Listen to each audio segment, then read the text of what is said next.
arrawa waanin ijoollee waan beeku dhugaa aniin kun nama da'iifaa nama akii fi akii tokko nama namnilleen beekumsaa fi waa hundaanuu nama irra laafaa namaati nama namni beekumsaaf jecha ilmiidhaaf jecha qabeenyaaf jecha isa ziyaaru tokkollee hin taane garuu naa jecha dhugaa guyyaa sadii sanillee akkasii walitti qabamtanii dhuftanii arrallee deebitanii naa jecha akkasitti walitti qabamamuun kun an guyyaan kun dhugaa rabbii sanitti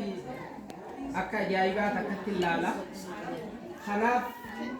garuu isin biratti akkana ta'ee guddoo rabbi biratti salphatuutu rakkoodha kanaaf waan ijoolleen beeku rabbi sinaa gammachiisu rabbi ni danda'a rabbi sinaa gammachiisu rabbi sinaa gammachiisu gammachuu diinii duniyaa rabbi sinaa kennu